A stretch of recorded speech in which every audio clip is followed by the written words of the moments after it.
बता देता हूँ।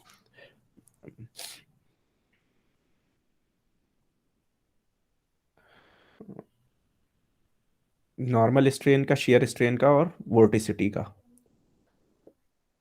रिकॉर्डिंग एक बार स्टार्ट हो जाए।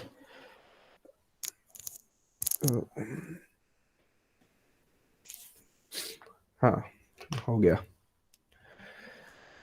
ठीक है, तो मैं तीनों फॉर्मूले आपको एक साथ लिख देता हूँ रेफरेंस के लिए। तो पहला, अच्छा, ये जो नॉर्मल और शियर स्ट्रेन है, इन दोनों को कंबाइन करके लिखा जा सकता है टेंसर फॉर्म में, तो उसको कहते हैं strain rate tensor. Strain rate tensor. मैं थोड़ा सा हिंट दूंगा, लेकिन ये मेनली नेक्स्ट कोर्स में आएगा। तो नॉर्मल स्ट्रेन निकालने का क्या तरीका है? अगर फ्लूइड आपको जो है वो दिया हो, फ्लूइड वेलोसिटी दी हो, तो नॉर्मल स्ट्रेन को निकालने का तरीका ये है, normal strain in the direction e. E अगर कोई डायरेक्शन है, कोई यूनिट वेक्टर है, ये क्या है? Unit vector. अगर आपको कोई यूनिट वेक्टर दे दिया जाए तो उस डायरेक्शन में नॉर्मल स्ट्रेन क्या होगी, वो निकालने का फॉर्मूला है आपके e dot gradient of v into e. ये है आपका बेसिकली नॉर्मल स्ट्रेन निकालने का तरीका। तो ये, इसको हम लिखते कैसे हैं? हम क्या करते हैं कि ई जो है उसका एक्स वाई जेड कंपोनेंट होता है। भाई यूनिट वेक्टर है तो उसको एक्स वाई जेड कंपोनेंट में लिख सकते हैं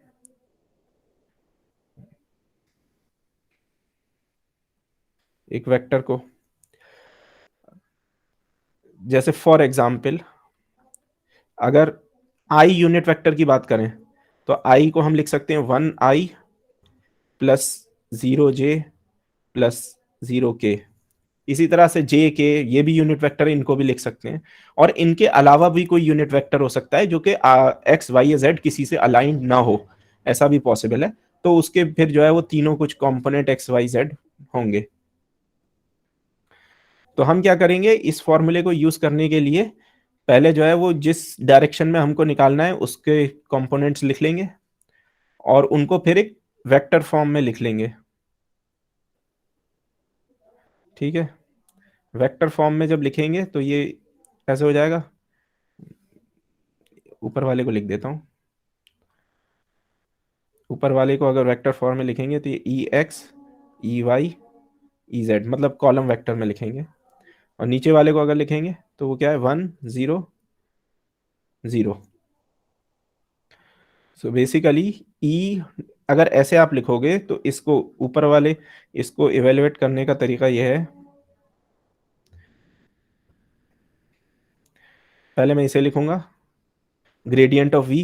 ग्रेडियंट ऑफ वी मैं पहले कई बार बता चुका हूँ, ये कार्टेशियन कोऑर्डिनेट की अगर बात कर रहे हैं तो ये ऐसे निकाला जाता है।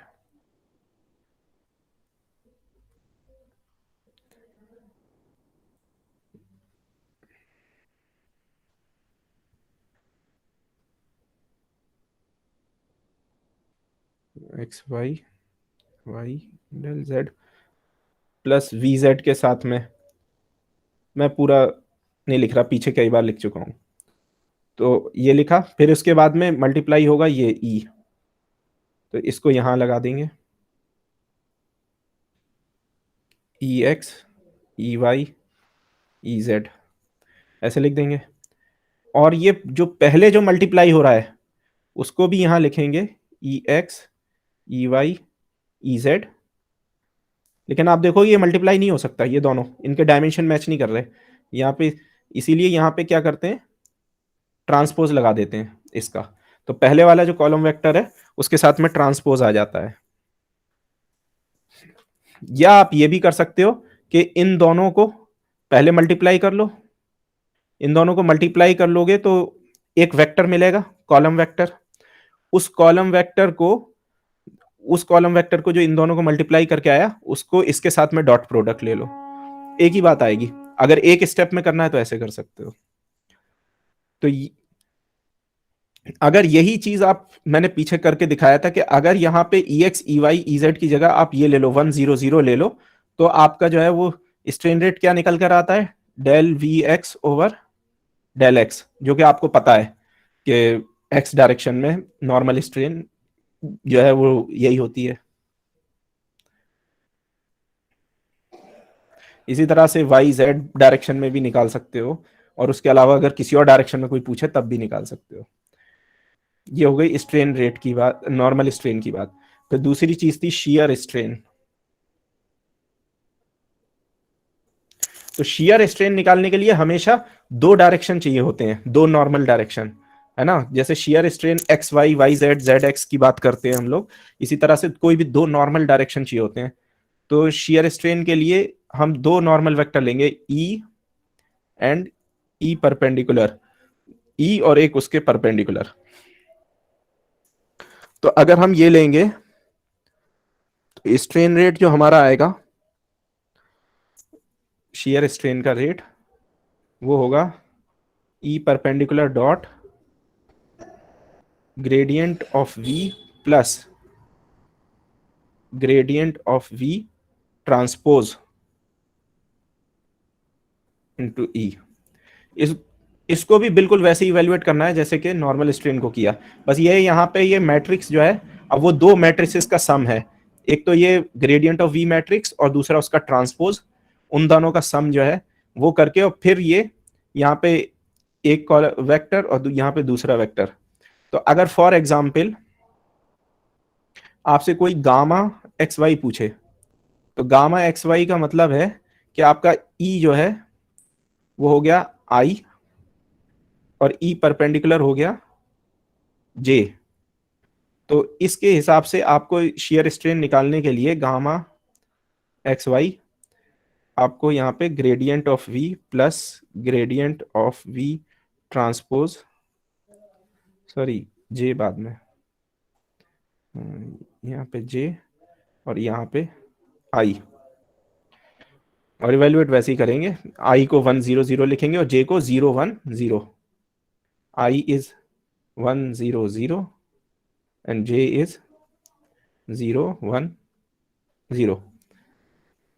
यही फॉर्मूले आप अपने सॉलिड मैकेनिक्स में भी यूज कर सकते हो, चाहो तो। बस वहां वेलोसिटी की जगह डिस्प्लेसमेंट आ जाएगा और स्ट्रेन रेट की जगह स्ट्रेन हो जाएगा।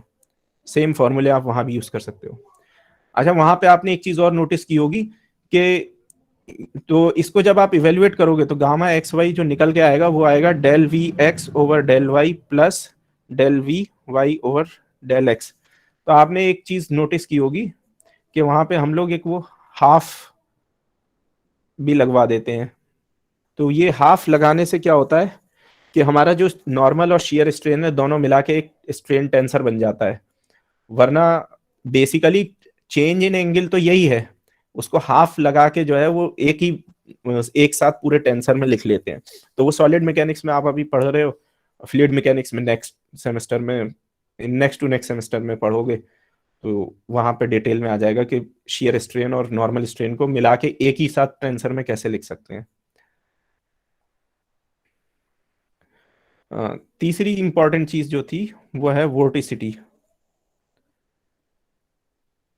यानी कि rotation.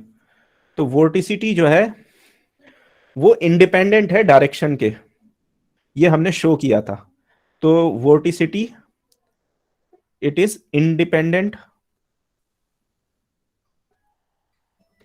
Of direction, it only depends on point, कि पोजीशन, कि किस पोजीशन पे आप किस पॉइंट पे आप जो है वो वोर्टिसिटी निकाल रहे हो, इस पे डिपेंड करती है। वोर्टिसिटी इस पे नहीं डिपेंड करती कि डायरेक्शन क्या है आपके टाइम लाइन का। यानी कि अगर फ्लो हो रहा है तो आपने दो नॉर्मल वेक्टर ऐसे लिए और दो नॉर्मल वेक्टर ऐसे लिए सेम पॉइंट पे, सेम पॉइंट पे, ठीक है। तो इनसे जो वोर्टिसिटी आएगी, वोर्टिसिटी मतलब इनका जो एवरेज रोटेशन है, वोर्टिसिटी बेसिकली तो उसमें 2 का फैक्टर है, यानी कि दोनों के रोटेशन का सम है वोर्टिसिटी। वोर्टिसिटी जो आपकी रेड वाले टाइमलाइन से कैलकुलेट होगी वो बराबर होगी जो आपने ब्लैक वाले से कैलकुलेट की, या जो आपने, आप कोई और 2 नॉर्मल ले लो और उनकी मदद से आप वोर्टिसिटी निकालो। यानी कि आप फ्लूइड में किसी भी पॉइंट पे कोई भी 2 नॉर्मल वेक्टर ले लो और उन 2 नॉर्मल वेक्टर का रोटेशन निकालो, तो उसका सम जो है वो सेम आएगा, चाहे उसका डायरेक्शन कुछ भी हो आपके नॉर्मल का। तो इसलिए वोर्टिसिटी के लिए आपको कोई डायरेक्शन की जरूरत नहीं है। वोर्टिसिटी का इस पे डिपेंड नहीं करती कि आप उसे निकालने के लिए कौन सा डायरेक्शन ले रहे हो। हाँ, वोर्टिसिटी का अपना डायरेक्शन होता है, ये जो निकल के आएगा इसका अपना डायरेक्शन होगा rotation. Basically rate of rotation है, नॉट रोटेशन। रेट है रोटेशन का कि ये कितनी तेजी से घूम रहे हैं, एंगुलर वेलोसिटी है बेसिकली। वोर्टिसिटी जो है बेसिकली इसकी डेफिनेशन है sum of angular velocities of 2 timelines passing through a point। यानी कि एक पॉइंट है, उससे पास होने वाली 2 टाइमलाइन है, ये जो मैंने डायरेक्शन बनाए इनके डायरेक्शन के अलोंग जो टाइमलाइन है उनके एंगुलर वेलोसिटी का सम जो है वो वोर्टिसिटी होता है। और वो इसके इंडिपेंडेंट है कि वो आपने टाइमलाइन किस डायरेक्शन में ली है, ठीक है। तो वोर्टिसिटी का जो फॉर्मूला है वो है आपका, उसको ओमेगा से डिनोट करते हैं। और फ्लूइड में वोर्टिसिटी बहुत इंपॉर्टेंट है, हर हर जगह काम आती है, बार बार यूज होती है, तो इसलिए इसको खास ध्यान दें इस पे। Del cross V basically curl of velocity vorticity होती है,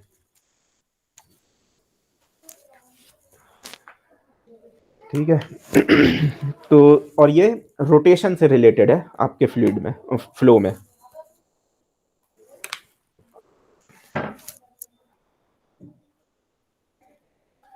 तो इसके ऊपर मैं कुछ वीडियोस वगैरह आपको भेज दूंगा, अगर आप विजुअलाइज करना चाहते हो कि वोर्टिसिटी मतलब रोटेशन फ्लूइड में कैसा दिखता है।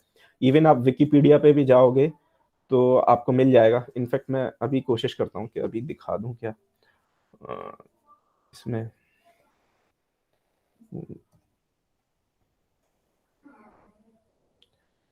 आपको वीडियो अगर कोई हो रोटेशन की थी, हाँ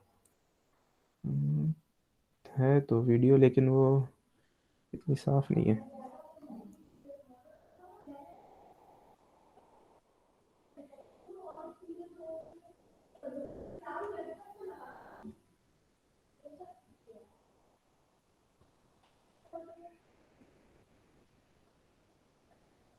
सर वोर्टिसिटी लैग्रांजियन में आएगा सर क्या आयलर में से? लैग्रांजियन में आएगा या ऑयलरियन में? देखो वोर्टिसिटी जो है वो हम निकालते हर पॉइंट पे हैं, तो उसको ट्रीट तो जो है वो ऑयलरियन क्वांटिटी की तरह करते हैं। मतलब देखो हर वेरिएबल जो है वो ऑयलरियन या लैग्रांजियन हो सकता है। जैसे वेलोसिटी है, वेलोसिटी एक पार्टिकल की भी हो सकती है और वेलोसिटी किसी एक पॉइंट पे भी हो सकती है, ठीक है। तो इसलिए जो है वो वोर्टिसिटी भी वेलोसिटी की तरह है कि वोर्टिसिटी जो है वो आप निकालते जनरली जो है वो ऑयलरियन सेंस में हो, मतलब कि स्पेस में किसी पॉइंट पे वोर्टिसिटी निकालते हो, लेकिन उससे पता यही चल रहा होता है कि उस पॉइंट पे, जैसे आप स्पेस में किसी पॉइंट पे अगर वेलोसिटी स्पेसिफाई कर रहे हो तो उसका मतलब यह है कि उस पॉइंट पे इंस्टेंटेनियसली जो पार्टिकल बैठा हुआ है, उस इंस्टेंट पे जो पार्टिकल है उसकी क्या वेलोसिटी है। स्पेस की तो अपनी तो कोई वेलोसिटी नहीं होती ना, मतलब खला की तो कोई वेलोसिटी नहीं है, वो तो बस स्पेस है, उसमें जो फ्लूइड पार्टिकल जो वहां पे बैठा हुआ है उसकी वेलोसिटी होती है, जिसको हम कहते हैं कि इस पॉइंट पे वेलोसिटी ये है, उस पॉइंट पे वेलोसिटी है। वो बेसिकली जब आप एनीमोमीटर लगाते हो, जैसे एनीमोमीटर समझते हो जो हवा की वेलोसिटी नापने के लिए लगाते हैं, तो वो किसी पॉइंट पे फिक्स लगाते हो। भाई मैंने अपने घर की छत पे अगर एनीमोमीटर लगाया स्पीड एयर की मेजर करने के लिए, तो वो एनीमोमीटर मेरे घर की छत के ऊपर जो वेलोसिटी है वो बता रहा है, लेकिन वो वेलोसिटी तो हवा की बता रहा है ना, वहां पे जो हवा है उसकी वेलोसिटी बता रहा है। उस स्पेस में तो कुछ नहीं है अपने आप में, जब हवा वहां से पास होती है तो उसकी वेलोसिटी बताता है।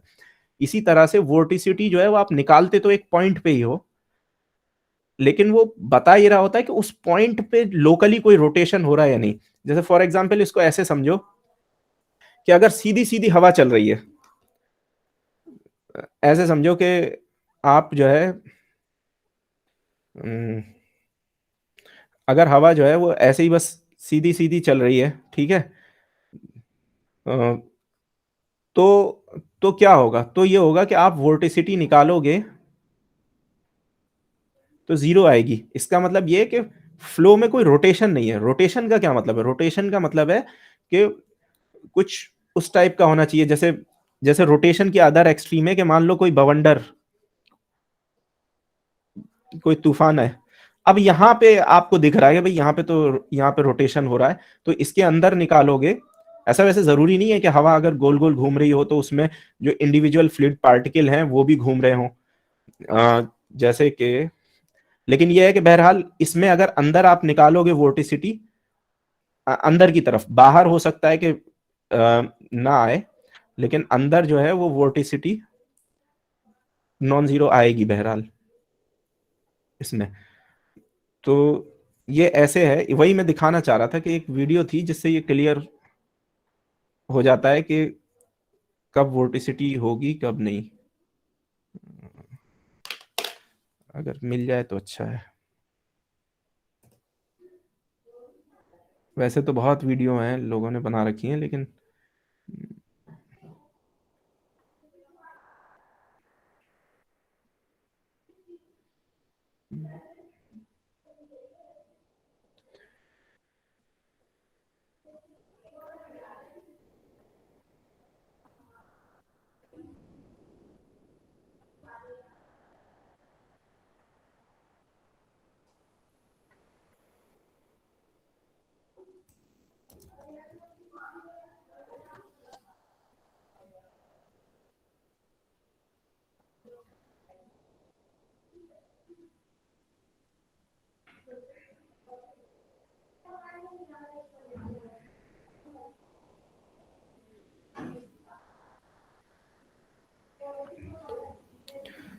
बेसिकली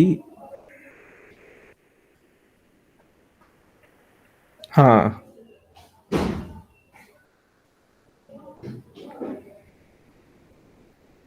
ये है, एक सेकंड अभी शेयर करता हूँ यहाँ कहीं भी। हाँ,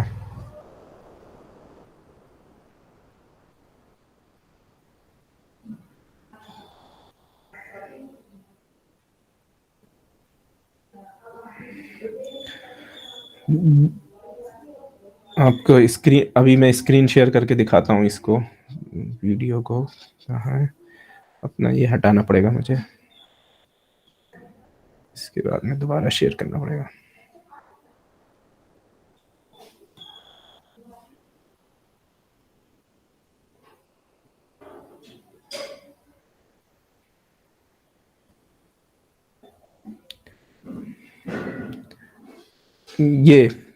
ये दिख रहा है यहाँ पे दो तस्वीरें।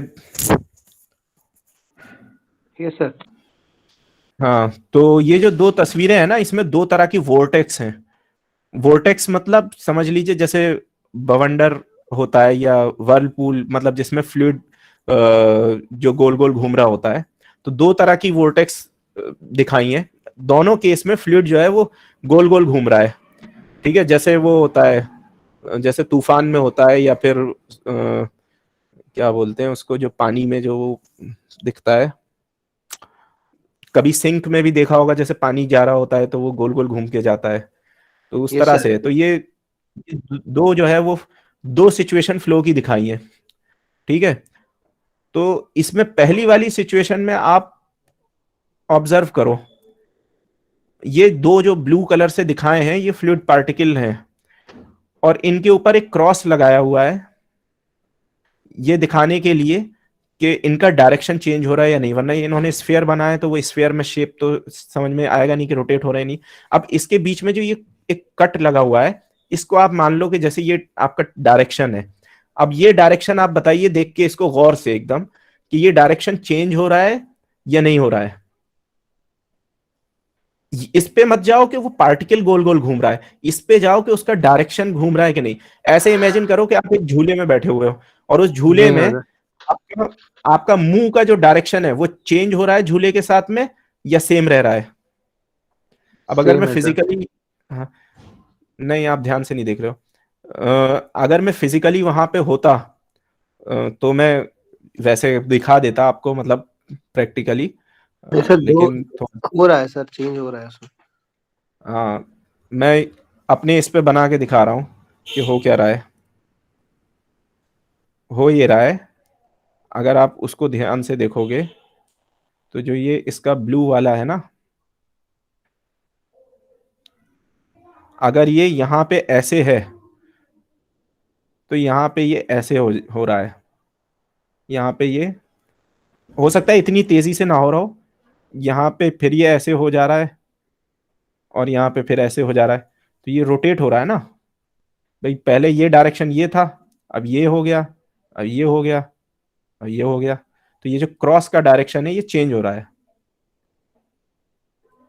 तो इस केस में अगर आप जहां जहां पे ये डायरेक्शन चेंज हो रहा है वहां पे अगर आप जो है वो वोर्टिसिटी निकालोगे, यानी डेल क्रॉस वी निकालोगे, तो वो जो है नॉन जीरो आएगी, क्योंकि यहाँ पे रोटेशन हो रहा है पार्टिकल का। अब दूसरा केस देखो, वो इंटरेस्टिंग है कि दूसरे केस में भी पार्टिकल गोल गोल घूम रहे हैं, है ना, लेकिन उनका जो डायरेक्शन है वो सेम रह रहा है। वो ऐसा है जैसे कि आप झूले में बैठे हो, है ना, ये एक झूला है गोल गोल घूम रहा है। इस झूले में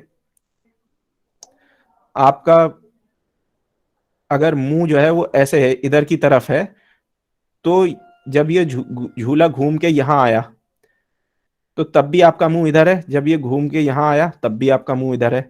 ये सेकंड सिचुएशन ये है। और ये पहली वाली सिचुएशन में क्या है कि आप झूले में बैठे हो जैसे, तो आपका मुंह इधर था, जब ये झूला यहां घूम के आया तो आपका मुंह इधर हो गया, और जब ये झूला घूम के इधर आया तो आपका मुंह इधर हो गया, डायरेक्शन चेंज हो गया। तो ये केस था रोटेशन, रोटेशनल फ्लो। और ये जो दूसरा है इसमें जो है आपका ये, अगर ये ऐसे था तो यहाँ ऊपर जाने के बाद भी ऐसे है, साइड में आने के बाद भी ऐसे है, इधर आने के बाद भी ऐसे है, तो इसे ये कहलाता है इरोटेशनल फ्लो।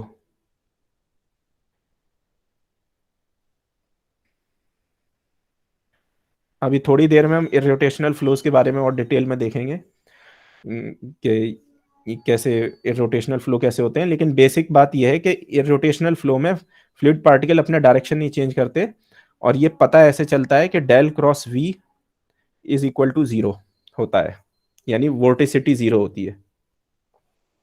रोटेशनल फ्लो का एक एग्जांपल आप ऑलरेडी देख चुके हो, जो आपने फर्स्ट यूनिट में जो आपने वो पढ़ा था ना, rigid body motion of a fluid, उसमें एक वो हमने रोटेशन वाला पढ़ा था, कि मतलब बेसिकली एक ऐसे गिलास ले लो, उसमें अगर पानी भरा है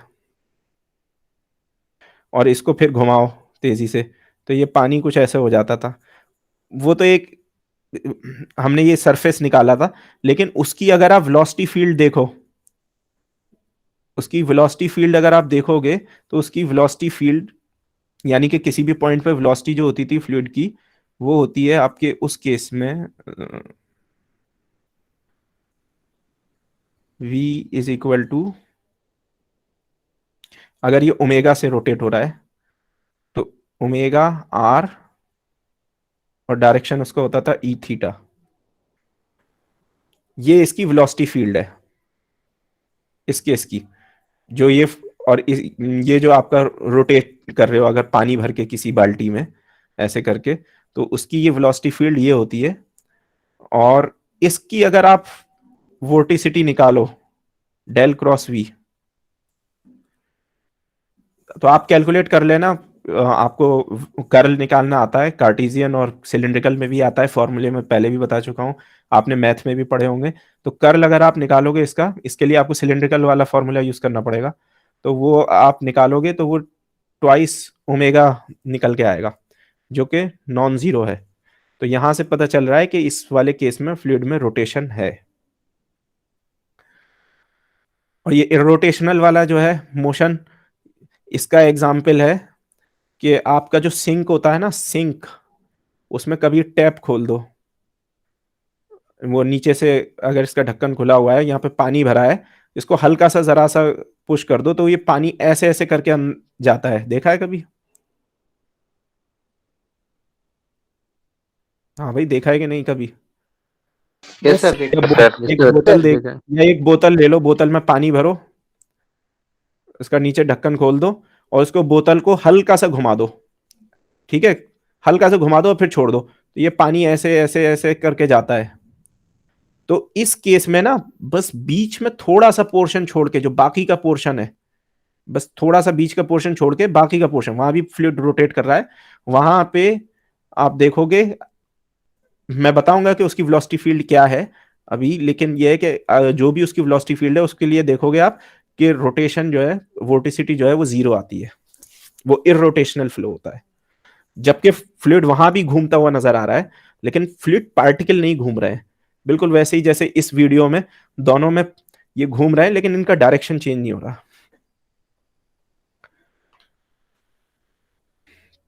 ठीक है, इसको तो बंद करते हैं, वापस अपने उसी पे आते हैं।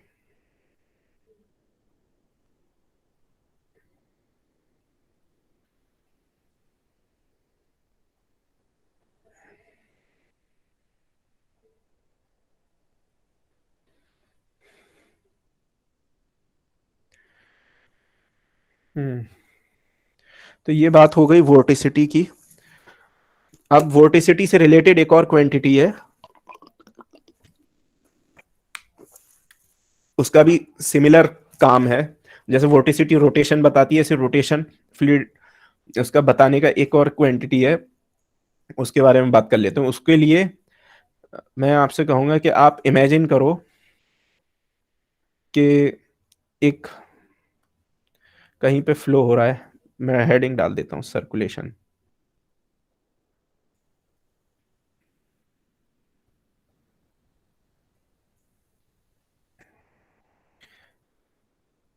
इमेजिन करो कहीं पे फ्लो हो रहा है, ठीक है? अब उस फ्लो में आपने एक सरफेस ले ली, कोई भी सरफेस अपनी मर्जी से, कर्व्ड भी हो सकती है, प्लेन होना जरूरी नहीं है, प्लेन चाहे प्लेन, कर्व चाहे कर्व, एक ओपन सरफेस, एक सरफेस ले ली, ठीक है? तो ये जो सरफेस है, इस सरफेस के ऊपर क्योंकि यहाँ पे ये फ्लो हो रहा है, तो यहाँ पे आप जो है वो इसकी वोर्टिसिटी निकाल सकते हो डेल क्रॉस वी से, इस फ्लो की, ठीक है? हर पॉइंट पे निकाल सकते हो, सरफेस के ऊपर भी निकाल सकते हो वोर्टिसिटी। अब ध्यान से देखना और मुझे बताना कि अगर ये सरफेस एस है, इसके ऊपर मैंने वोर्टिसिटी निकाली और इंटीग्रेट कर दी del cross v dot n d s over this surface. N क्या है इसका? नॉर्मल।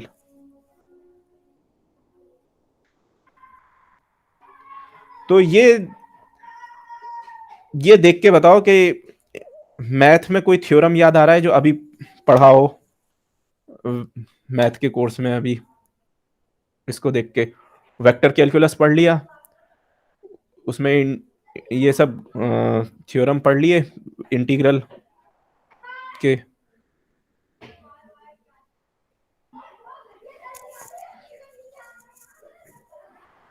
वेक्टर कैलकुलस कहाँ तक पढ़ लिया? सर वेक्टर अभी स्टार्ट नहीं हुई। अभी शुरू नहीं हुआ है वेक्टर। मुझे तो कोई बता रहा था कि हो गया, अभी वही चल रहा है कॉम्प्लेक्स वाला। यस सर, वो लास्ट टॉपिक बचा हुआ है उसमें एक अभी। अच्छा, कोई बात नहीं। मैंने लेकिन स्टार्टिंग में पढ़ाया है, मैंने वेक्टर कैलकुलस पूरा पढ़ाया था एकदम स्टार्टिंग में, और वहां पे एक थ्योरम पढ़ाया था जो था स्टोक्स थ्योरम। वेक्टर कैलकुलस में अभी पढ़ लोगे कुछ दिन में, मतलब कुछ दिन में क्या, मतलब जब वेक्टर कैलकुलस पढ़ोगे मैथ में तो वो पढ़ोगे। स्टोक्स थ्योरम एक थ्योरम है। स्टोक्स थ्योरम क्या कहता है? स्टोक्स थ्योरम ये कहता है कि अगर किसी सरफेस के ऊपर किसी भी वेक्टर का कर्ल इंटीग्रेट करें, कि मतलब ए एक वेक्टर है उसका कर्ल लिया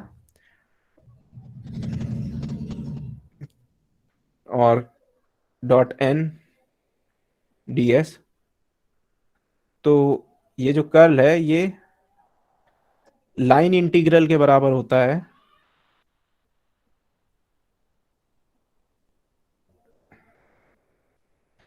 इस कर्व पे।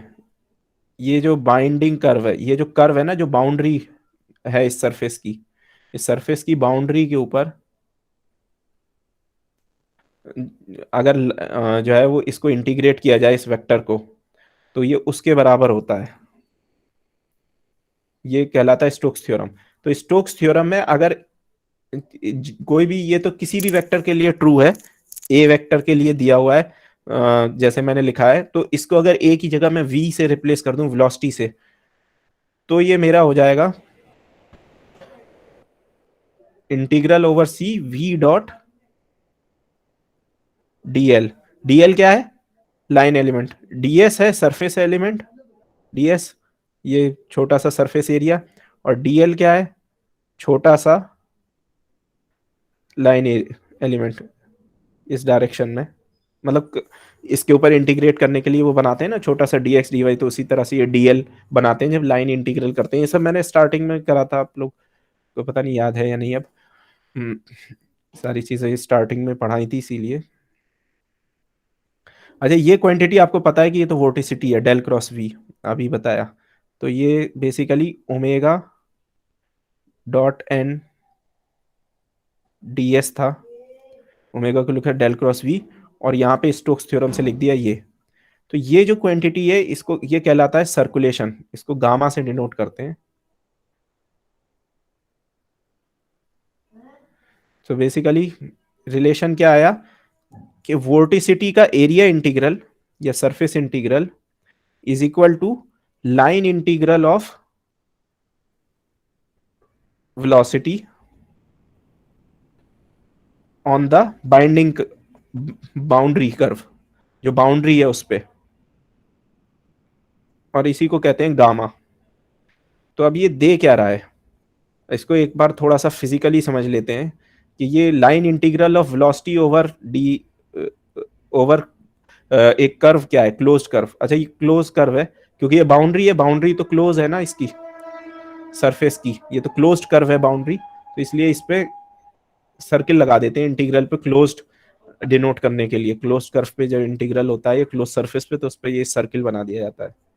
ये सब वेक्टर कैलकुलस में की डिटेल्स हैं। तो इसका मतलब ये होता है सर्कुलेशन वी डॉट डीएल का, कि आप जो है वो ये निकालते ऐसे हो इसको, कि आप जैसे एक पॉइंट लिया, उसके ऊपर एक आपने छोटा सा लाइन ले ली डीएल, उसका एक डायरेक्शन ले लिया, तो ये डीएल आपका वेक्टर बन गया। ठीक है, अब इसके ऊपर जो वेलोसिटी थी कैसी भी हो सकती है, जैसे इस डायरेक्शन में है फॉर एग्जांपल वेलोसिटी, तो उसका डॉट प्रोडक्ट ले लिया आपने डीएल के साथ में। तो डॉट प्रोडक्ट अगर डीएल के साथ में लोगे तो क्या होगा, इसका कंपोनेंट आ जाएगा इस कर्व के अलोंग, ये क्या है, v डॉट डीएल। इसके बेसिकली दो कंपोनेंट है, किसी भी पॉइंट पे देखोगे तो दो कंपोनेंट है, एक नॉर्मल है कर्व के, एक टेंजेंशियल है। टेंजेंशियल वाला जो है वही आपका v डॉट dl है, और इसको पूरे के ऊपर, पूरे कर्व के ऊपर सम कर दिया तो आपका ये आ गया इंटीग्रल ओवर सी v डॉट dl।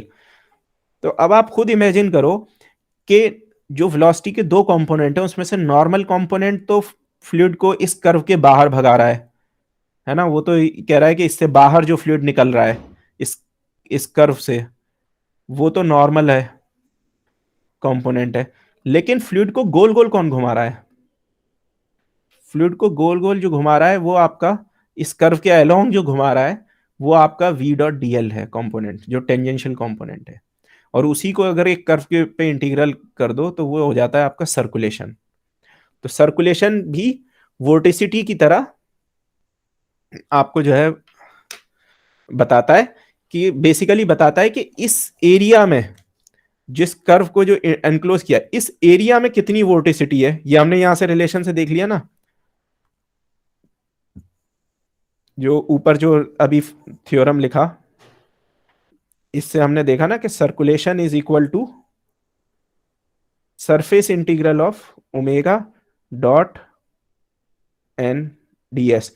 तो बेसिकली अंदर कितना ओमेगा है एक एरिया में, इस एरिया में कितना ओमेगा है, कितना रोटेशन है, ये आप जो है सर्कुलेशन से पता लगा सकते हो। सर्कुलेशन यानी line integral over boundary, line integral of velocity over boundary. इससे ये पता चल रहा है कि ये फ्लूइड जो है वो बाउंड्री पे भी उसी हिसाब से घूमेगा जितना के अंदर रोटेशन है उसके हिसाब से। तो ये हो गया सर्कुलेशन। अब आते हैं अगली चीज पे, जो कि है वॉल्यूम स्ट्रेन रेट।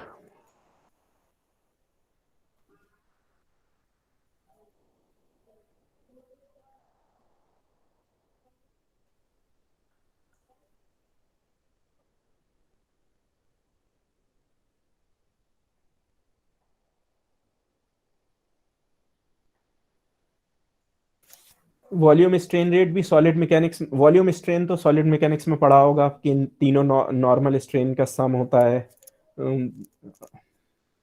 बेसिकली ये बताता है कि आपका जो है वो वॉल्यूम कितनी चेंज हो रही है किसी सॉलिड की, सॉलिड में जब पढ़ते हैं।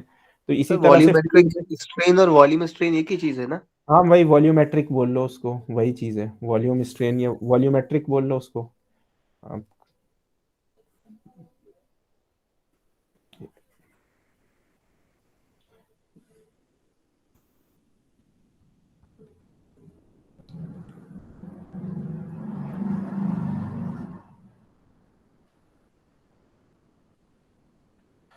तो बेसिकली हम फ्लूइड में वॉल्यूमेट्रिक स्ट्रेन रेट निकालना चाहते हैं, जैसे कि हम हमेशा करते आए हैं, फ्लूइड में हमेशा रेट की बात करते हैं, स्ट्रेन की नहीं।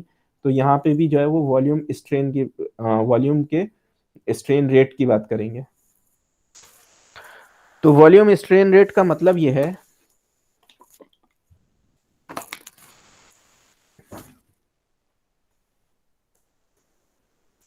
कि किसी भी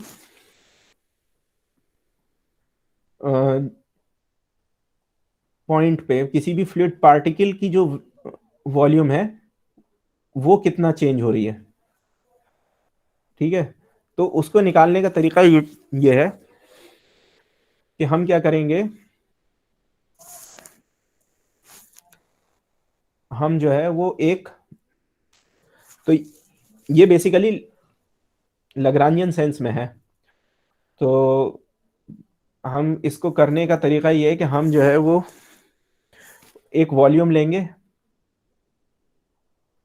ठीक है, कुछ वॉल्यूम है v जिसमें फ्लूइड है अंदर।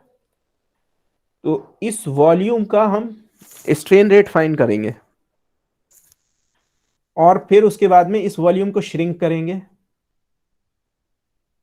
इस वॉल्यूम को श्रिंक करेंगे और इसको लिमिट v टेंडिंग टू 0 ले जाएंगे, यानी कि इसको श्रिंक करके इतना छोटा कर देंगे कि एक पॉइंट पे हमको वैल्यू मिल जाए जो है वो वॉल्यूम स्ट्रेन की।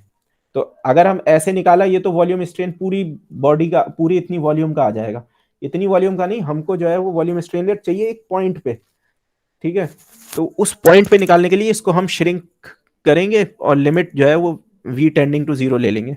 सो बेसिकली वॉल्यूम स्ट्रेन रेट जो है वो ऐसे निकलेगा कि 1/v dv over dt limit v tending to 0। ये हो जाएगा वॉल्यूम स्ट्रेन रेट। तो इसको निकालने का तरीका ये है कि हम जो है वो v को फाइंड करें पहले, वॉल्यूम किसी भी उसमें, किसी भी गिवन जो है वो ये वॉल्यूम है, इसको फाइंड करें। तो वॉल्यूम को हम लिख सकते हैं इंटीग्रल की टर्म्स में,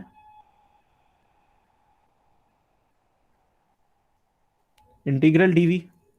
बेसिकली अगर यहाँ पे कोई फंक्शन होता तो इस वॉल्यूम में वो फंक्शन इंटीग्रेट हो जाता, लेकिन अगर जो है वो हम यहाँ पे सिर्फ 1 अगर लिख के छोड़ दें, यहाँ पे 1 का मतलब है कि कुछ ना लिखें, तो ये इंटीग्रल हमको वॉल्यूम दे देगा बेसिकली, है ना। जैसे कि जब आप एरिया निकालते हो तो dx dy को अगर इंटीग्रेट कर दो, dx dy अगर खाली इंटीग्रेट कर दो dx dy को, तो वो एरिया आ जाता है। इसी तरह से अगर आप dx dy dz को इंटीग्रेट कर दो तो वो वॉल्यूम आ जाती है। और ये dx dy dz को ही हम मिला के कह देते हैं dv। तो इसलिए जो है वो वॉल्यूम निकालने का तरीका ये है कि इंटीग्रैंड को 1 कर दिया जाए, और और जो है वो इसको, तो ये वॉल्यूम के बराबर हो जाएगा ये, ठीक है। अब इसका हमको लेना है टाइम डेरिवेटिव। तो टाइम डेरिवेटिव लेने के लिए मैंने रेनॉल्ड्स ट्रांसपोर्ट थ्योरम पढ़ाया था इंटीग्रल का वॉल्यूम निकालने के लिए। तो इंटीग्रल का वॉल्यूम निकालने के लिए, वो सॉरी, आई मीन इंटीग्रल का डेरिवेटिव निकालने के लिए, कोई इंटीग्रल दिया हो तो उसको डेरिवेटिव कैसे लेते हैं, उसके लिए मैंने जब वो बायनेंसी वाला पढ़ा रहा था तो वहां पे बताया था फॉर्मूला रेनॉल्ड्स ट्रांसपोर्ट थ्योरम का। वो ये था कि अगर आप, और रेनॉल्ड्स ट्रांसपोर्ट थ्योरम अभी अगले यूनिट में डिटेल में आएगा। फॉर्मूला बेसिकली ये था कि अगर कोई फंक्शन है आपका, उसका टाइम, जो आपका इंटीग्रेंड है ये r t dv, ठीक है। तो ये बराबर होता है time derivative, partial derivative of f r t over del t dv plus surface integral over boundary. Boundary जो है, जो वॉल्यूम को एनक्लोज की हुई है ना सरफेस, जिस सरफेस को, जो सरफेस एनक्लोज की है इस वॉल्यूम को, उस वॉल्यूम का surface integral f into dv, sorry D not dv, df v मतलब वेलोसिटी, या dr ओवर dt लिख लीजिए। बेसिकली थ्योरम में ये dr ओवर dt लिखा है, जो कि बेसिकली वेलोसिटी है। तो ये क्या है, सरफेस की वेलोसिटी, कि सरफेस पे किसी भी पॉइंट पे जो वेलोसिटी है, सरफेस जिस वेलोसिटी से मूव कर रही है, डॉट n ds, ये है बाउंड्री सरफेस और ये है वो एनक्लोज्ड वॉल्यूम। ये रेनॉल्ड्स ट्रांसपोर्ट थ्योरम है। तो यही थ्योरम हमको यहां पे लगा देना है with while keeping f r t is equal to 1। ये हमारा कांस्टेंट फंक्शन हो जाएगा, है ना, यहाँ पे 1 है अंदर। तो हम जो है वो लिखेंगे d over d t of integral of d v is equal to, अब ये 1 का टाइम डेरिवेटिव तो 0 हो जाएगा, 0 प्लस सरफेस इंटीग्रल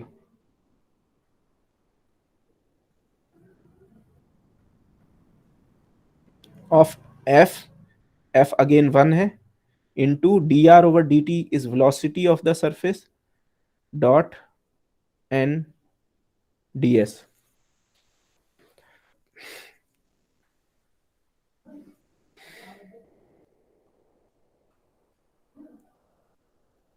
तो ये बेसिकली निकल के आया surface integral v dot n d S.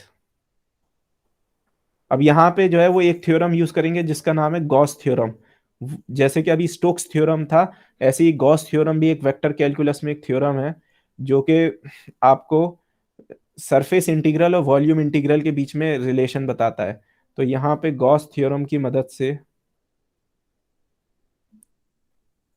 आप इसको लिख सकते हो, डायरेक्ट फॉर्मूला है बिल्कुल, आप एक बार उसको रिवाइज कर लोगे या पढ़ोगे तो बिल्कुल देख के एकदम लिख सकते हो, कोई इसमें बीच में स्टेप नहीं है इन्वॉल्व, कि अगर v डॉट एन है तो यहाँ पे हो जाता है डाइवर्जेंस का इंटीग्रल वॉल्यूम के ऊपर।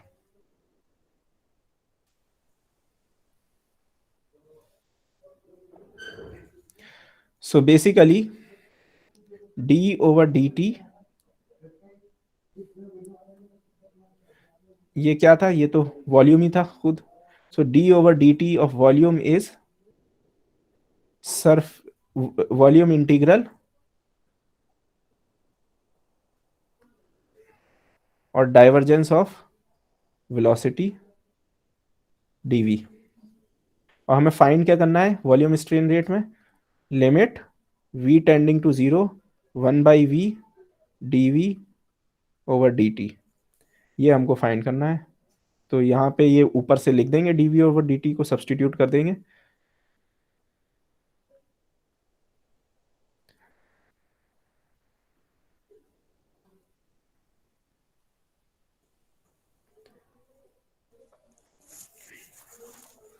अब जब ये आपकी जो वॉल्यूम है जिस पे इंटीग्रेट कर रहे हैं, ये जब श्रिंक होगी, छोटा होता जाएगा, तो इसका जो इंटीग्रेंड है उसकी वैल्यू कांस्टेंट हो जाएगी।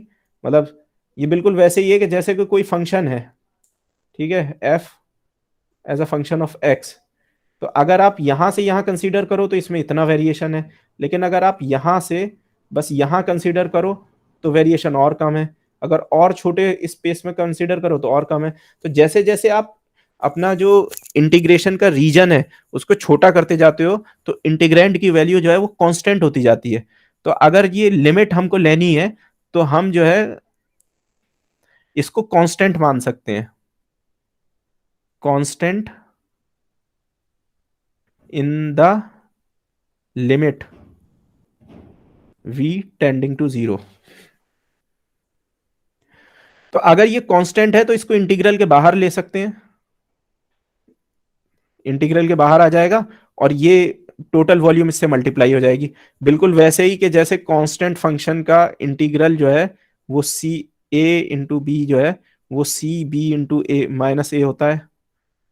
तो ऐसे ही यहां पे भी लिख सकते हैं कि limit v tending to 0 1 by v dv over dt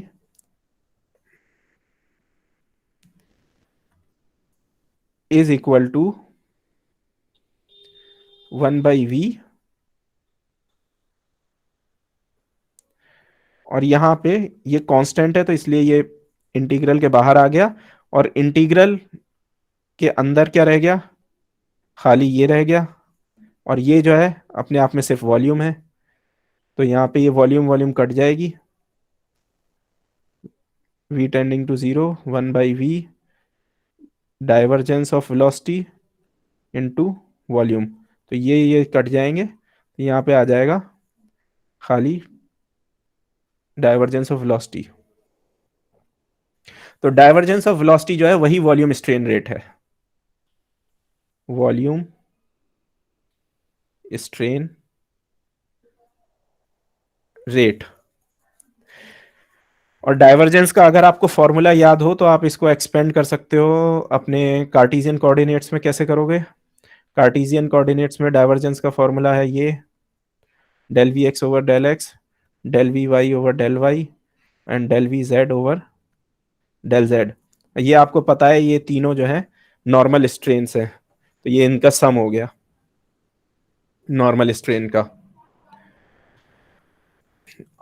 और ये डाइवर्जेंस का फॉर्मूला आप जो है वो कार्टेशियन के अलावा सिलेंड्रिकल कोऑर्डिनेट्स में देख लेना, मैं पीछे लिखवा चुका हूँ। और आप जो है अपने कैलकुलस में भी होपफुली पढ़ोगे, तो आप वो कर सकते हो, सिलेंड्रिकल में भी लिख सकते हो इसको डाइवर्जेंस। और हो सकता है आपने ये वॉल्यूम स्ट्रेन रेट नहीं, वॉल्यूम स्ट्रेन आपने हो सकता है उसमें पढ़ा हो, सिलेंड्रिकल कोऑर्डिनेट्स में, अपने सॉलिड मैकेनिक्स में पढ़ा हो, सिलेंड्रिकल कोऑर्डिनेट्स अगर पढ़े हैं वहां पे।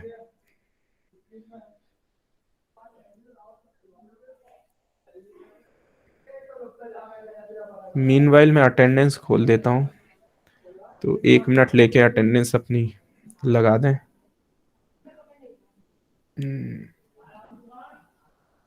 खोल दिया है।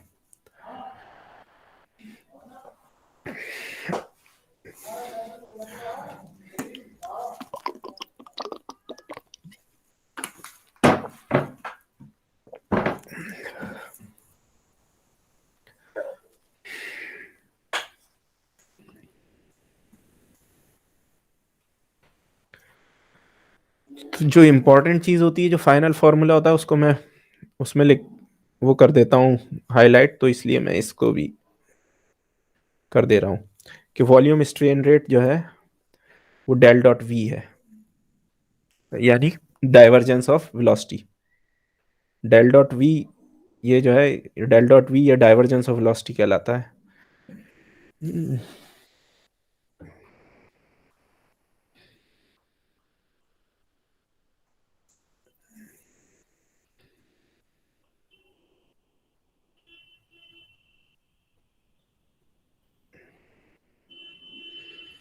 देखिए, मैं तो सोच रहा था कि आप लोग अब तक मैथ में जो है वो वेक्टर कैलकुलस, किसी ने बोला था मुझे क्लास में ही कि आप लोग वेक्टर कैलकुलस पढ़ रहे हो, तो मुझे लग रहा था कि अब तक तो काफी कंफर्टेबल हो गए होगे इसमें।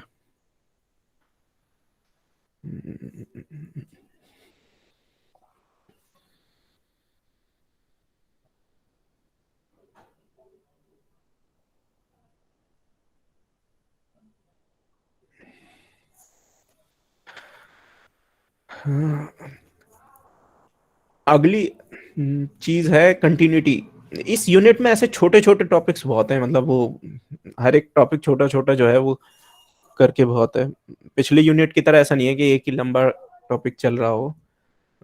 इस लास्ट टॉपिक जो है वो इसका वो थोड़ा सा बस बड़ा है, वो भी ज्यादा नहीं, बाकी तो इसमें छोटी छोटी चीजें ही ज्यादा है। एनीवे, तो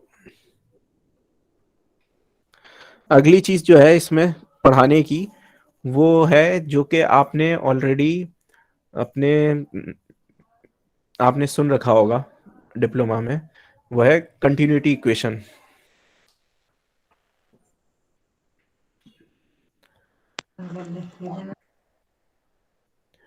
कंटिन्यूटी इक्वेशन, कंटिन्यूटी इक्वेशन क्या होती है? बेसिकली मास कंजर्वेशन इक्वेशन ही होती है।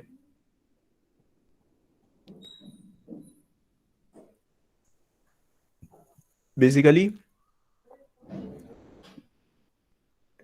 मास कंजर्वेशन, यानी मास कैन नॉट बी क्रिएटेड और डिस्ट्रॉयड, वही चीज जो है उसी को मैथमेटिकल फॉर्म में जब हम लिखते हैं तो कंटिन्यूटी इक्वेशन कहते हैं। यानी कि किसी फ्लो में मास जो है वो ऐसे ही अचानक से कहीं से नहीं आ सकता अपने आप, मतलब ऐसे ही बीच में प्रकट नहीं हो सकता हवा में, वो कहीं ना कहीं से आएगा, मतलब कहीं से फ्लो होके ही आ रहा होगा मास। ऐसा नहीं हो सकता कि मास जो है वो बीच में ही जनरेट हो जाए, ऐसा पॉसिबल नहीं है। तो वही कंटिन्यूटी इक्वेशन है कि जैसे कोई भी ऐसे फ्लो हो रहा है, ठीक है, तो आपने अगर जो है वो ले लिया, एक एक वॉल्यूम ले ली, ठीक है, फ्लूइड पार्टिकल की। तो फ्लूइड पार्टिकल अगर आपने जैसे ले लिया, तो ये जो फ्लूइड पार्टिकल है ये अपने आप में अपना मास ना खो सकता है, ना ना इसका मास बढ़ सकता है ना कम हो सकता है, ठीक है, क्योंकि ये पार्टिकल है अपने आप में।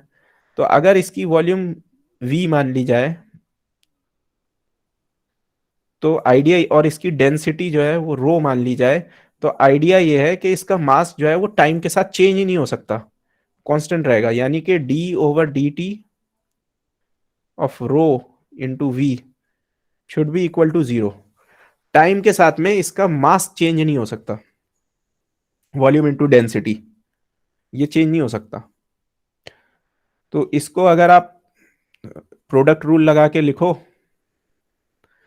अच्छा यही d/dt मैंने बताया था कि फ्लूइड में जो है ये इसको ऐसे करके भी लिखते हैं, तो वैसे लिख लो तो ज़्यादा सही रहेगा, ताकि किताब के और उसके हिसाब से चलो। तो बेसिकली ये d/dt है, लग्रांजियन या टोटल डेरिवेटिव है। अब इसको आप एक्सपेंड कर लो तो हो जाएगा d/dt into v plus rho dv/dt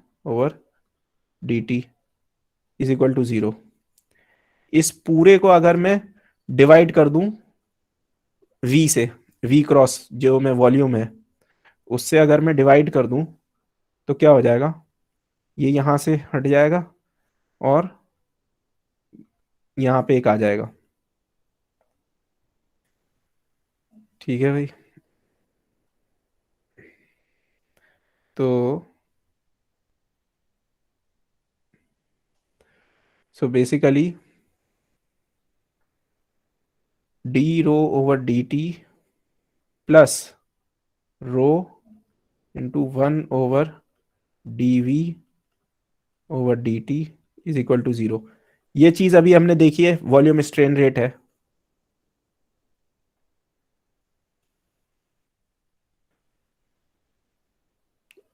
या वॉल्यूमेट्रिक स्ट्रेन रेट है ये, और ये बराबर होता है, अभी हमने प्रूफ किया था डेल डॉट वी के, यानी कि डाइवर्जेंस ऑफ वेलोसिटी के। तो इसको उससे रिप्लेस कर देंगे, तो d/dt plus rho del dot v is equal to 0। यही है आपका कंटिन्यूटी इक्वेशन।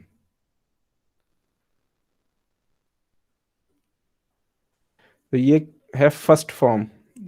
बेसिकली दो फॉर्म है पॉपुलर कंटिन्यूटी इक्वेशन की, जिसमें से फर्स्ट फॉर्म ये है, first form of continuity equation.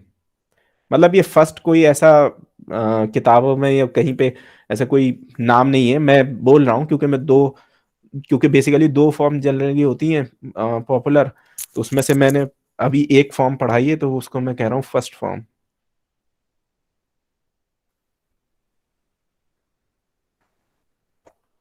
और इसी से सेकंड फॉर्म निकल आएगी, बस थोड़ा सा फॉर्मूला यूज करके वेक्टर कैलकुलस का। तो ये हो गई कंटिन्यूटी की फर्स्ट फॉर्म। इसी फॉर्म से आप जो है वो इनकम्प्रेसिबल फ्लो की डेफिनेशन निकाल सकते हो, इनकम्प्रेसिबल फ्लो की कंडीशन निकाल सकते हो। इनकम्प्रेसिबल फ्लो वो होता है जिसमें फ्लूइड का पार्टिकल की डेंसिटी चेंज नहीं होती।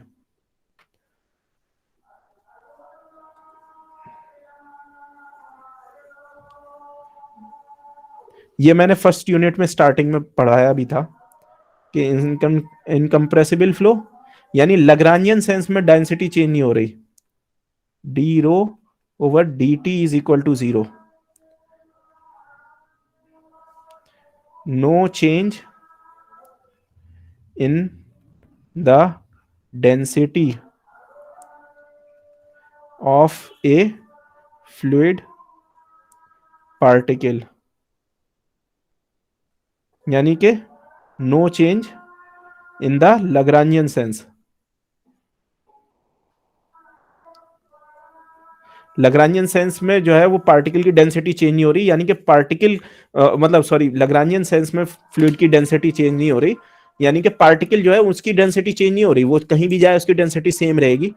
हाँ, ये हो सकता है कि अलग अलग जगह पे डेंसिटी अलग अलग हो, ये पॉसिबल है। जैसे समुद्र होता है, समुद्र में जनरली डेंसिटी वेरी करती है नमक की वजह से या टेम्परेचर की वजह से, लेकिन वो होता जो है वो इनकम्प्रेसिबल ही है। तो जैसे अगर उसका पानी आप ऊपर नीचे कर दो तो उसकी डेंसिटी इतनी चेंज नहीं होगी ज्यादा, लेकिन जो उसका वो है आपका अलग अलग लोकेशन पे डेंसिटी अलग अलग हो सकती है। लेकिन एक पार्टिकल को अगर आप पकड़ के देखो तो वो उसकी डेंसिटी वो कहीं भी जाए वो सेम नहीं, सेम रहेगी इनकम्प्रेसिबल फ्लो में। तो अगर ये डी रो ओवर डी टी ये कंडीशन है इनकम्प्रेसिबल फ्लो की, इसको भी हाईलाइट कर देता हूं। तो इसको अगर आप कंटिन्यूटी इक्वेशन की फर्स्ट फॉर्म में डालोगे तो क्या मिलेगा? डी रो ओवर डी टी जीरो हो गया, रो जो है वो राइट साइड में चला जाएगा, तो आपका कंडीशन निकल के आएगी del dot v is equal to zero. तो ये आपका वेलोसिटी के ऊपर ये चेक है इनकम्प्रेसिबल फ्लो होने का, ये कंडीशन,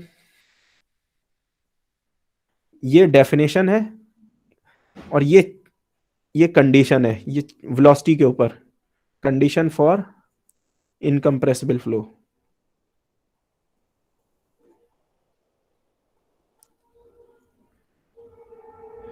और बेसिकली यही आपकी कंटिन्यूटी इक्वेशन है सिंप्लीफाइड इनकम्प्रेसिबल फ्लो के लिए। तो अगर कोई पूछे कि इनकम्प्रेसिबल फ्लो के लिए कंटिन्यूटी इक्वेशन क्या होती है, तो वो यही इक्वेशन है, del dot v equal to zero, simplified continuity equation for incompressible flows.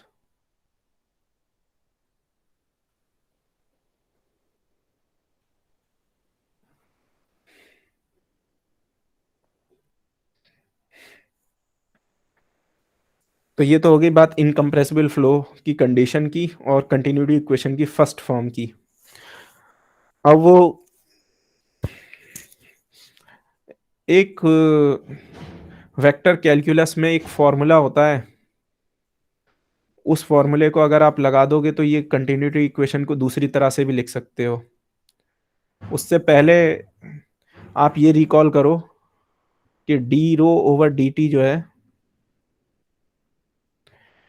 उसको लिखा जा सकता है, मैंने ये पढ़ाया है ये कि ये इसको एक्सपेंड कर सकते हैं, ये लैग्रांजियन फॉर्म है, इसको ऑयलरियन फॉर्म में ऐसे लिख सकते हैं, del rho over del t plus v dot gradient of rho.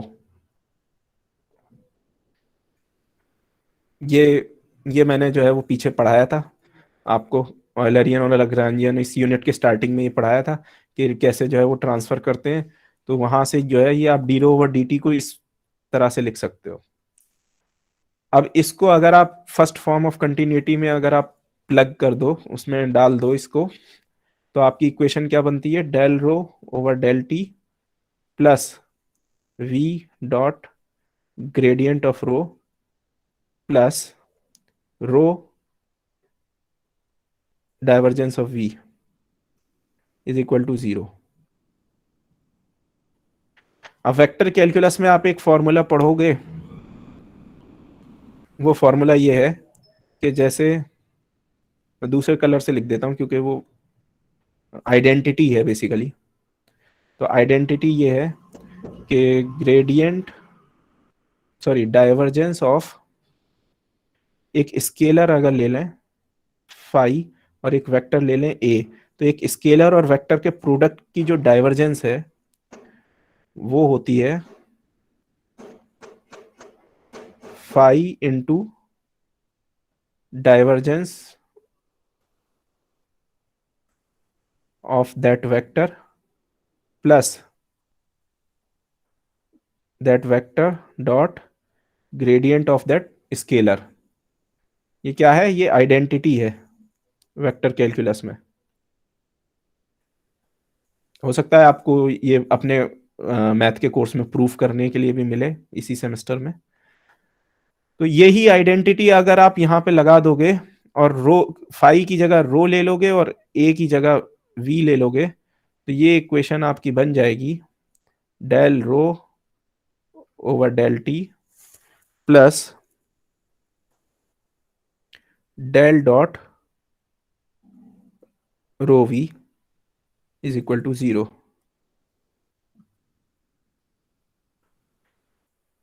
ये भी कंटिन्यूटी इक्वेशन है, तो इसे मैं कहूंगा सेकेंड फॉर्म ऑफ क्वांटिन्यूटी। तो ये दोनों फर्स्ट फॉर्म और सेकंड फॉर्म ये जनरल हैं, कंप्रेसिबल इनकंप्रेसिबल किसी तरह के भी फ्लो के लिए। और लेकिन अगर इनकंप्रेसिबल अगर फ्लो हो तो खाली del dot v equal to 0, और अगर कंप्रेसिबल हो तो इन जनरल आपके ये फर्स्ट फॉर्म ये सेकंड फॉर्म में से कोई सी भी आप यूज कर सकते हो।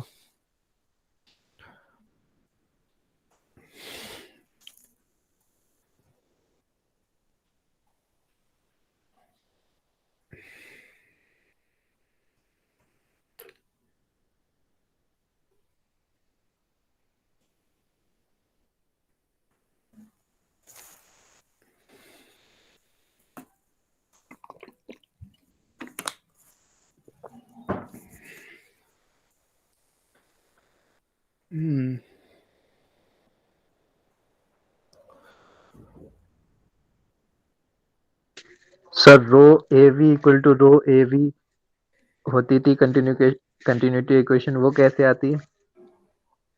हाँ, वो इंटीग्रल फॉर्म है, वो बहुत ही सिंप्लीफाइड फॉर्म है, इंटीग्रल को भी सिंप्लीफाई किया हुआ है। वो रो ए वी और rho one a one v one equal to rho two a two v two उसकी बात कर रहे हो। तो वो जो कंटिन्यूटी इक्वेशन है ना, अगले यूनिट में आप फिर से कंटिन्यूटी इक्वेशन की इंटीग्रल फॉर्म पढ़ोगे। बेसिकली ये जो कंटिन्यूटी इक्वेशन है ये है डिफरेंशियल फॉर्म, डिफरेंशियल फॉर्म, ये है डिफरेंशियल फॉर्म। डिफरेंशियल फॉर्म का क्या मतलब है कि ये एक पॉइंट पे वैलिड है, ठीक है। ये जो फॉर्म है ये कहीं पे फ्लो हो रहा है, फ्लो हो रहा है, तो वो हर पॉइंट पे ये इक्वेशन वैलिड है। कहीं भी किसी भी पॉइंट पे ले लो तो उस पॉइंट पे मास कंजर्व हो रहा है कि नहीं हो रहा, ये इस बात पे डिपेंड करता है कि ये इक्वेशन सेटिस्फाई हो रही है या नहीं हो रही है किसी भी पॉइंट पे, ठीक है। अब क्या है कि एक होती है इंटीग्रल फॉर्म। इंटीग्रल फॉर्म में क्या होता है, इंटीग्रल फॉर्म सारी अगले यूनिट में है, वो रियाज आरिफ कवर करेंगे। तो ये इंटीग्रल फॉर्म में क्या होता है कि जैसे आपने एक एरिया ले लिया या एक वॉल्यूम ले ली, ठीक है। अब इस पूरी वॉल्यूम में टोटल मास इसका कंजर्व हो रहा है या नहीं हो रहा है इसमें, वो जो है कहलाती है इंटीग्रल फॉर्म। तो आपकी जो वो rho a one v one और sorry rho a two v two आता है, वो आता था कि जैसे मान लीजिए एक पाइप जैसी कोई चीज है, ठीक है। अब ये पाइप की एक एंड ये है, एक एंड ये है, ठीक है। तो इस पाइप के अंदर आपने जो जितना पोर्शन इसका लिया हुआ है उसके अंदर जितनी वॉल्यूम है, इस पूरी वॉल्यूम में टोटल जो है वो मास कंजर्व हो रहा है या नहीं हो रहा है, इसकी फॉर्म रियाज आरिफ आपको जब अगले यूनिट में पढ़ाएंगे तो उसमें कुछ ऐसा आएगा। यहां पे एक इंटीग्रल आएगा रो और v dot n d a, इस एरिया पे, ये A1 अगर एरिया है, और यहां पे जो एरिया है integral A2 rho v dot n d a, इस एरिया पे। तो बेसिकली ये कि इस एरिया से कितना मास एंटर हो रहा है, इस एरिया से मास कितना निकल रहा है, और यहां से तो मास कोई निकल ही नहीं सकता क्योंकि ये पाइप क्लोज्ड है। तो यहाँ पे इंटीग्रल जो है यहाँ पे 0 है, वरना यहाँ पे भी हो सकता है। अगर मान लीजिए यहाँ कोई सुराख हो या ये पोरस हो, पोरस समझते हो मतलब छोटे छोटे छेद हो, लीक करता हो जैसे, तो वो उस केस में यहाँ पे भी इंटीग्रल आएगा, लेकिन अभी उसको छोड़ देते हैं। तो यहाँ पे दो इंटीग्रल आपके आएंगे, यहाँ और यहाँ। अब अगर मान लीजिए ऐसी स्पेशल सिचुएशन है कि वेलोसिटी इस एरिया पे कांस्टेंट है, या आपने एवरेज ले लिया, अगर वेलोसिटी यहाँ पे कांस्टेंट है और उसकी वैल्यू v1 बोल दी जाए, और इस एरिया पे भी कांस्टेंट है, उसकी वैल्यू v2 बोल दी जाए, तो ये जो इंटीग्रल है ये सिंप्लीफाई हो जाएगा, क्योंकि कांस्टेंट है ना। अगर डेंसिटी ऑफ वेलोसिटी कांस्टेंट है तो वो रो जो है वो इसकी वैल्यू रो v1 बाहर आ जाएगी, इनटू एरिया अंदर रह जाएगा, इंटीग्रल सिंप्लीफाई हो जाएगा। इसी तरह से ये रो v2 a2 हो जाएगा, और अगर दोनों साइड पे डेंसिटी चेंज हो रही है तो डेंसिटी भी रो1 v1 हो सकती है, नहीं तो अगर नहीं चेंज हो रही है तो ठीक है, उसको रो को कांस्टेंट भी रख सकते हो। एनीवे तो एक ये आ जाएगा, ये आ जाएगा, ये दोनों इक्वल हो जाएंगे। तो ये जो है बहुत ही ज्यादा सिंप्लीफाइड फॉर्म है, रो a1 v1 वाली जो फॉर्म है, ये बिल्कुल एकदम उसको आसान, बिल्कुल एकदम सिंप्लीफाई और बहुत सारे अजम्पशन लेके किया गया है। जो हम कंटिन्यूटी इक्वेशन पढ़ रहे हैं ये बहुत जनरल है। ये तो ये बता रहा है कि पाइप के अंदर भी हर एक पॉइंट पे भी जो है वो मास कंजर्व हो रहा है कि नहीं, और इसी को जो है फिर जब पूरे पाइप को देखेंगे तो ये ऐसे इंटीग्रल वाली फॉर्म में आएगा जो आप अगले यूनिट में पढ़ोगे। और फिर उस पे भी फर्दर सिंप्लीफाई कर दें, ये मान लें कि वेलोसिटी एरिया के ऊपर चेंज नहीं हो रही है, ये जो एरिया इनलेट और आउटलेट इस पे भी चेंज नहीं हो रही है, तो ये इक्वेशन बन जाएगी आपकी वो पुरानी वाली।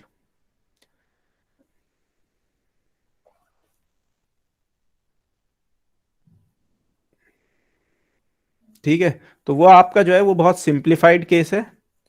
और यहाँ पे क्योंकि हम अब थोड़ा सा एडवांस कोर्स पढ़ रहे हैं फ्लूइड मैकेनिक्स में, तो इसलिए हम जनरल जो है वो कंटिन्यूटी की बात कर रहे हैं। ये आपको और अच्छे से समझ में आएगा जब अगले यूनिट में इंटीग्रल फॉर्म पढ़ोगे इक्वेशन की।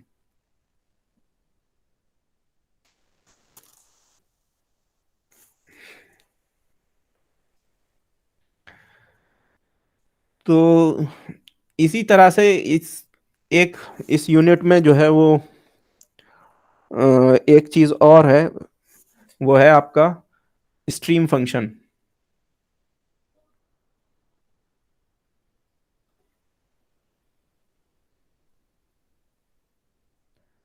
स्ट्रीम फंक्शन, स्ट्रीम फंक्शन क्या होता है? स्ट्रीम फंक्शन जो है वो एक फंक्शन होता है कि कुछ स्पेशल केसेस में हम जो है वो वेलोसिटी के, जैसे हमारे तीन कंपोनेंट होते हैं 3D में, 2D में दो कंपोनेंट होते हैं, तो हम स्ट्रीम फंक्शन की मदद से एक ही फंक्शन से जो है वो सारे कंपोनेंट रिप्रेजेंट कर सकते हैं। इनफैक्ट 2D में ही काम आएगा, 3D में तो इसका कोई ज़्यादा फायदा है नहीं, लिख सकते हैं लेकिन कोई फायदा नहीं है।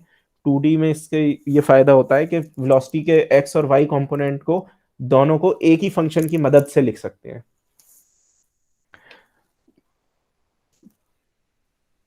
तो उसके लिए हमको करना क्या है, हमको ये देखना है, ये इनकम्प्रेसिबल फ्लो के लिए है। इनकम्प्रेसिबल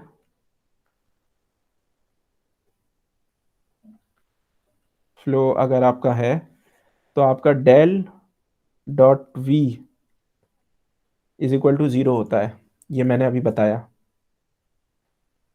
ठीक है, अच्छा,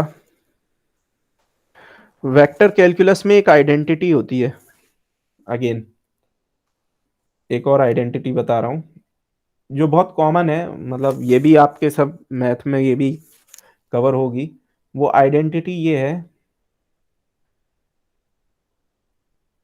कि divergence of curl of a scale of a function, तो वो अगर मैं यहाँ पे साई लिख दूं, एक वेक्टर है साई,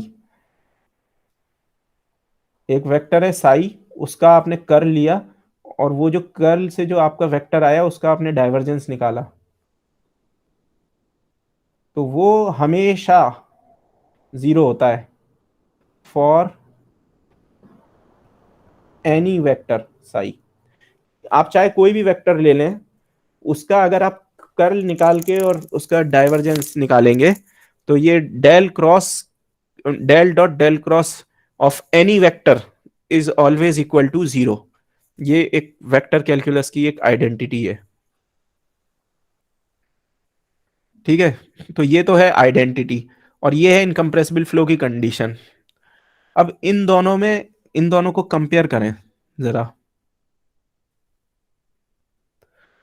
तो यहां पे del dot v equal to zero होता है और यहां पे del dot del cross psi equal to zero होता है।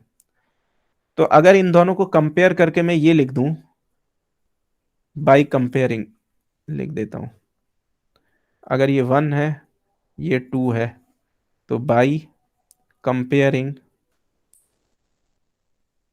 1 एंड 2 मैं क्या लिख सकता हूं, v is equal to del cross psi. कहने का मतलब यहां पे ये है कि अगर मेरे पास में कोई ऐसा वेक्टर हो साई कि जिसका कर्ल, जिसका del cross of that vector अगर मेरी वेलोसिटी के बराबर है, अगर मुझे कोई ऐसा फंक्शन साई मिल जाए जिसका कर्ल जो है वो वेलोसिटी के बराबर हो, तो वो del dot v continuity equation incompressible flow की ऑटोमेटिकली सेटिस्फाई करेगा। क्यों? क्योंकि ये आइडेंटिटी है। ये आइडेंटिटी हमें ये बता रही है कि अगर मेरे पास में ऐसा कुछ मैं फाइंड कर लूं, तो ये वाली इक्वेशन मेरी, सॉरी, तो मेरा जो ये है डेल डॉट वी, वो automatically del dot v equal to zero automatically हो जाएगा। क्यों? क्योंकि डेल डॉट वी की जगह मैंने डेल क्रॉस साई लिख देना है, और del dot del cross psi ये जो है वो जीरो होता है बाय दिस आइडेंटिटी। तो कंटिन्यूटी मेरी इनकम्प्रेसिबल फ्लो की ऑटोमेटिकली सेटिस्फाई हो जानी है। तो अब आप, अच्छा साई जो है वो अपने आप में एक वेक्टर है, तो उसके भी 3 कंपोनेंट होंगे। तो अब मैं ये कहूंगा कि भाई इसका फायदा क्या हुआ कि मैंने एक वेक्टर v की जगह दूसरा वेक्टर साई ले लिया। ठीक है, मैं एक की मदद से दूसरा निकाल सकता हूं, अगर मुझे साई पता हो तो मैं v निकाल सकता हूं, लेकिन मुझे इससे फायदा क्या है? तो इससे फायदा जो है वो 2D में है।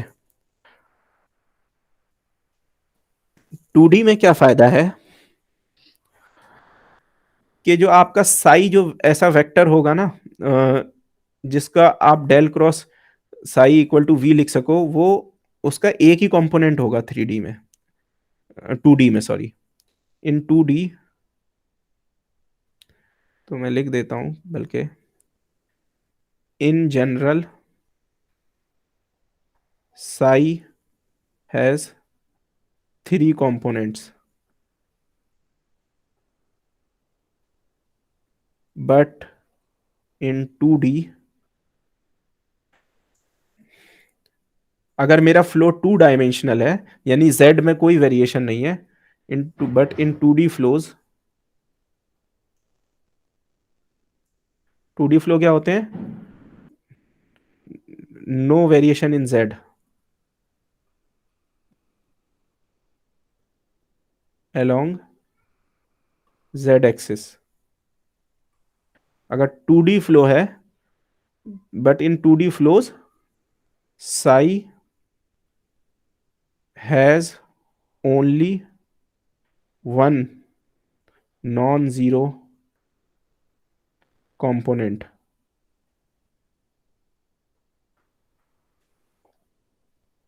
ये आप एक्सपेंड करके भी देख सकते हो।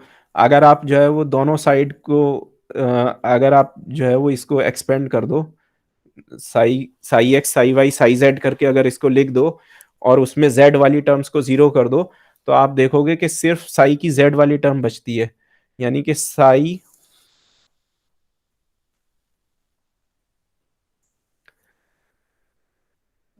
Is equal to psi k. ये बस जेड में इसका जो है वो मैग्नीट्यूड है।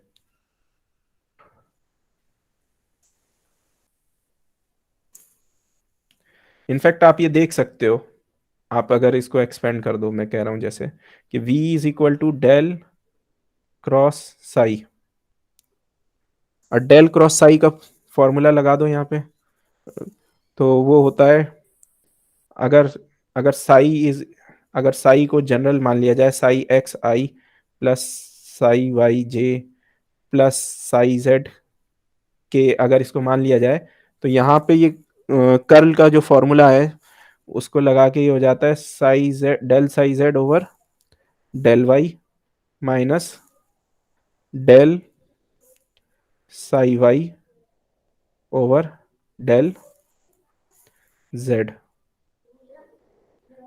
आई प्लस जे में होगा del psi x over del z minus del psi z over del x j. और के जो है वो तो वेलोसिटी का कंपोनेंट है ही नहीं पूरा, क्योंकि 2D की अगर बात करेंगे तो फिर के में तो होगा नहीं, लिख लेते हैं del psi y over del x minus del psi x over del y k. तो अगर 2D की बात करें 2D, तो 2D में ये पूरा जीरो हो जाएगा। वी वी का जो है वो जेड में कोई वेलोसिटी नहीं होगी 2D फ्लो में, एक्स और वाई वेलोसिटी के कंपोनेंट होंगे। ठीक है, ये भी जीरो हो जाएगा क्योंकि जेड में कोई वेरिएशन नहीं है, तो derivative with respect to z भी जीरो हो जाएगा। इसी तरह से derivative with respect to z ये भी जीरो हो जाएगा 2D के अंदर।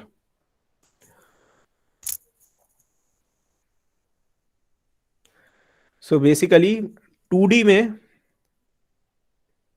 मेरे पास में v हो जाएगा del psi z over del y i plus sorry minus minus del psi z over del x I.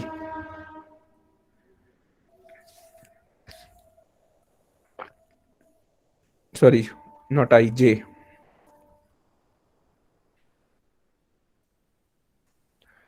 To d में, तो 2D में only psi z is non zero, तो इसीलिए साई जेड को की जगह इसको साई लिख देते हैं, क्योंकि जब एक ही कंपोनेंट है तो फिर उसमें एक्स वाई जेड लिखने की क्या जरूरत। तो इसीलिए साई को जो है वो 2D में साई के लिख देते हैं। तो ये जो साई है इसी को जो है वो कहते हैं स्ट्रीम फंक्शन। और इसका फायदा यह है कि सिर्फ ये साई, ये एक ही जो है वो आपके पास में फंक्शन है, उसकी मदद से वेलोसिटी के दोनों कंपोनेंट वी एक्स और वी वाई दोनों निकाल सकते हो। V x is equal to del psi, यही साई जेड है, इसी को मैं साई बोल रहा हूं क्योंकि तीनों कंपोनेंट बरा एक ही कंपोनेंट है जेड में, तो इसलिए मैं यहाँ पे सब्सक्रिप्ट हटा दी है, तो इसको जो है वो जेड की जगह डेल साई लिख दे रहा हूं सिर्फ। V x is del psi by del y and v y is minus del psi over del x. तो अब मुझे फायदा यहां ये मिल रहा है कि अगर मैं जो है वो सिर्फ साई को फाइंड कर लूं तो मुझे वी एक्स और वी वाई ऑटोमेटिकली मिल जाएंगे।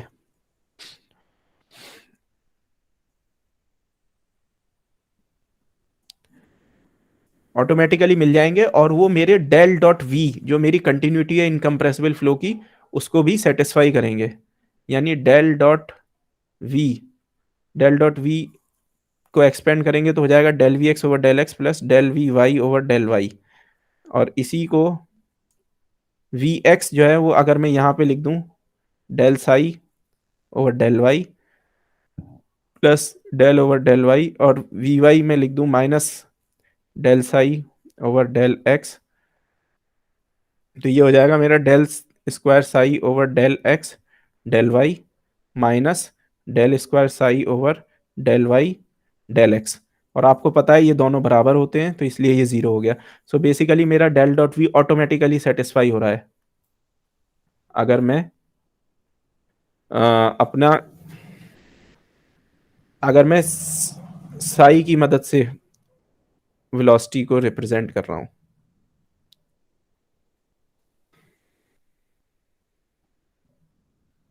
यही साई जो है स्ट्रीम फंक्शन है। इसी को स्ट्रीम फंक्शन कहते हैं। और सिलिंड्रिकल कोऑर्डिनेट्स में अगर इसको लिखें तो जैसे ये प्रोसीजर फॉलो किया, डेल क्रॉस वी को हमने डेल क्रॉस साई को लिखा कार्टेशियन कोऑर्डिनेट्स में, इसी की जगह अगर सिलिंड्रिकल कोऑर्डिनेट्स का फॉर्मूला यूज करें तो ये निकल के आता है del V R is equal to 1/r del psi over del theta, and v theta is equal to minus del psi over del r.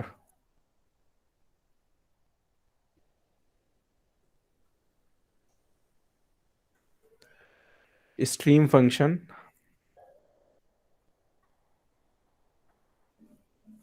in cylindrical coordinates, या polar coordinates लिखूं, बल्कि सिलेंड्रिकल तो 3D में हो जाता है, 2D में polar.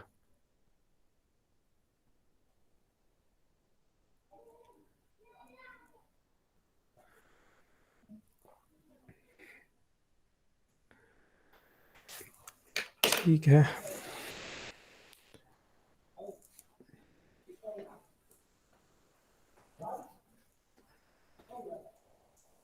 ये जो स्ट्रीम फंक्शन होता है ये स्ट्रीम लाइन से रिलेटेड होता है।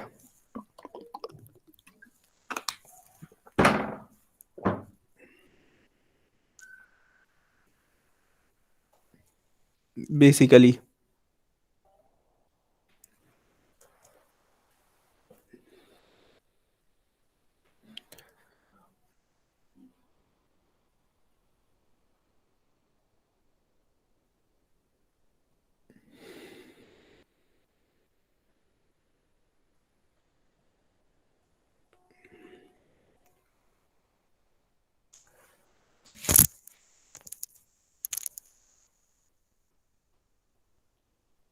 तो ये इसका स्ट्रीमलाइन से क्या रिलेशन है उसको कल देखेंगे। वैसे मैं सोच रहा था कि कल तक जो है वो इसको ख़त्म कर दूं यूनिट को, लेकिन आप लोगों के लिए